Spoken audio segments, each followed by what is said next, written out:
Hai, selamat sejahtera. Nama saya Muhammad Afiq bin Azmi dengan nombor metrik 2755052 bersama rakan saya Ezarika binti Ayub, nombor metrik 2750000 dan Sinarita Anak Jari dengan nombor metrik 2751190 akan membentangkan tentang strategi dan perundingan antara budaya. Pengenalan. Perundingan merupakan salah satu kaedah penyelesaian konflik di antara dua maupun lebih pihak dalam apa juga masalah dan konflik yang wujud di dalam persekitaran. Strategi komunikasi dan perundingan antara budaya kemahiran yang penting dalam dunia global pada hari ini. Menurut Ting Tome dan Chung, komunikasi antara budaya melibatkan proses menghantar dan menerima mesej antara orang dari latar belakang budaya yang berbeza. Ini boleh melibatkan perbezaan dalam bahasa, nilai, adat resam dan rekaan antara faktor lain. Komunikasi antara budaya yang berkesan memerlukan bukan sahaja memahami perbezaan ini, tetapi juga menyesuaikan gaya komunikasi seseorang. Tingkah laku sosial yang betul dalam konteks sosial melibatkan perbezaan budaya dalam memulakan perkenalan seperti bertukar-tukar kad pengenalan, menghormati kedudukan dan pangkat dan sebagainya. Latar belakang rundingan. Perniagaan moden memerlukan pekerja untuk keluar negara dan berinteraksi jayanya dengan pelanggan. Menurut Chani dan Martin, menyatakan bahawa banyak organisasi mengamalkan minda global dengan mendapatkan sumber, mengilang, mengimport dan mengeksport barangan. Menurut Bouvet dan Thiel, berpendapat bahawa mempunyai kebolehan etika antarabangsa yang betul adalah salah satu faktor yang paling penting untuk kejayaan dan pertumbuhan korporat. Sebagai contoh, Mega Holding yang telah beroperasi sejak tahun 2013 yang memasarkan barangan runcit dan sejuk beku.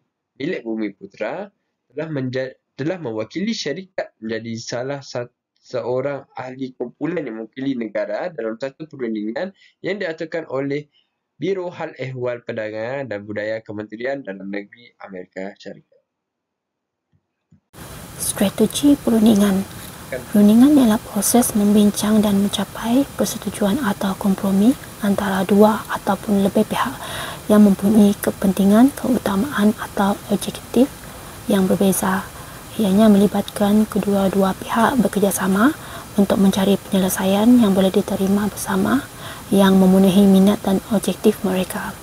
Perundingan perdagangan yang telah bertempat di Amerika ini telah disertai oleh berbagai negara dari benua Asia. Langkah yang diambil bagi merapatkan jurang komunikasi yang ada ialah mempraktikkan teori komunikasi berkesan, memahami tentang budaya para hadirin, mencari topik perbualan yang menarik dan mengetahui peranan masing-masing. Komunikasi penting dalam sebarang perundingan kerana tanpa mengira latar belakang kedua-dua pihak. Membangunkan taktik komunikasi yang memberi perhatian kepada kepelbagaian budaya orang yang terlibat menjadi lebih penting dalam masyarakat berbilang budaya. Secara ringkasnya, pengalaman menjelaskan kepentingan membangunkan kemahiran komunikasi antara budaya dalam konteks pelbagai budaya. Dengan peka tentang perbezaan budaya pihak yang terlibat dan menyesuaikan gaya komunikasi anda dengan sewajarnya, kita boleh membina hubungan yang lebih kukuh dan mencapai hasil positif dalam perundingan. Komunikasi yang berkesan adalah penting untuk kejayaan dalam mana-mana konteks dan dalam konteks pelbagai budaya yang menjadi lebih penting untuk membangunkan strategi komunikasi yang sensitif kepada perbezaan budaya. Seterusnya adalah strategi komunikasi.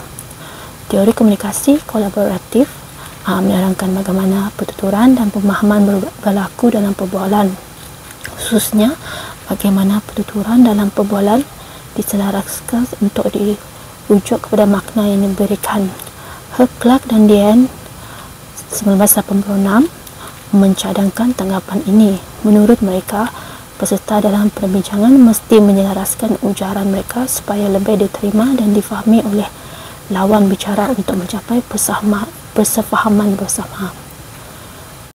Terdapat 4 strategi komunikasi yang sesuai digunakan semasa rundingan bagi mengurangkan perbezaan budaya semasa rundingan ialah yang pertama, pergerakan badan, di mana pergerakan badan adalah gelagat yang lembut serta sangat digemari oleh seseorang. Pergerakan badan adalah seperti membetulkan rambut, menjeling, membetulkan pakaian ataupun cara duduk. Yang kedua adalah komunikasi bukan lisan, Komunikasi bukan lisan ini menyampaikan pelbagai maksud dan mempunyai pelbagai fungsi yang penting dalam komunikasi perundingan. Fungsi komunikasi bukan lisan yang paling utama ialah untuk mengiringi mesej lisan yang digunakan secara bersendirian. Yang ketiga adalah ruang ataupun lingkungan peribadi. Perunding perlu tahu bagaimana cara menggunakan ruang yang ada di sekitar mereka dan ianya merupakan perkara yang perlu diambil kira sebelum melakukan rundingan.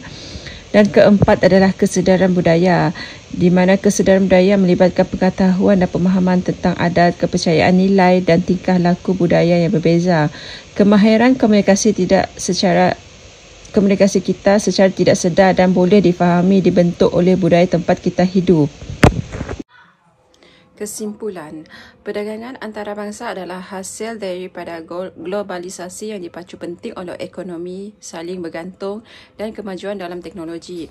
Komunikasi adalah terikat budaya dan budaya khusus. Ia adalah amat penting bahawa negara yang terlibat dalam perniagaan antarabangsa harus menumpukan masa untuk belajar, memahami dan menghargai tabiat etika yang berbeza dan etika yang sesuai untuk menjalankan urus niaga perniagaan yang untuk mewujudkan perhubungan dan pakatan strategik yang berkekalan.